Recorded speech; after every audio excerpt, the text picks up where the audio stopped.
పాపంతో పోరాడేస్తావా? పోరాడు ఎలా ఉంటుందో తెలుస్తుంది మీకు. పాపంతో పోరాటం కదా. అదే ఈ యవనేచ్చల నుండి మనం ఎదురెళ్ళి నేను పోరాడేస్తాను, నిలబడిపోతానంటే ఏం నిలబడతావు? పౌలు గారికి తెలీదా? తిమోతికి తెలీదా? యోసేపుకి తెంగరోడా? ఏం చేశారు వాళ్ళు? పోరాడితే విజయం కాదు, పారిపోతేనే విజయం. ఎక్కడి నుండి? ఈ యవనేచ్చల నుండి, ఈ జార కార్యం నుండి మనం పారిపోతేనే విజయం. పోరాడితే విజయం రాదు చెప్తున్నాను. పోరాడితే విజయం రాదు. నువ్వు ఒంటరిగా ఉండి నువ్వు అదే ఆలోచనలతో అక్కడ నిలబడి మొబైల్ పట్టుకుని ఉండు, నేను పోరాడేస్తాను. ఏం పోరాడతావు?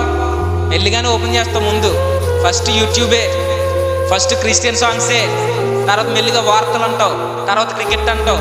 ఏం పర్వాలేదు అనుకుని తర్వాత ఓపెన్ చేయకుండా మనకు అలా ఎదురవుతున్నప్పుడు ఏం కాదులే, తమ్నైలే కదా, తమ్నైల్లో ఉన్న మ్యాటర్ లోపల ఉండదని ఓపెన్ చేస్తావు. ఓపెన్ చేసిన తర్వాత నీకు ఇంట్రెస్ట్ పెరుగుద్ది. ఏం కాదులే అనుకుని యూట్యూబ్ నుంచి మరలా క్రోమ్కి వెళ్తావు. క్రోమ్కి వెళ్ళిన తర్వాత వద్దులే అనుకుంటానే నొక్కుతావు, కీప్యాడ్ టచ్ చేస్తావు, వెళ్తావు, అయిపోయింది.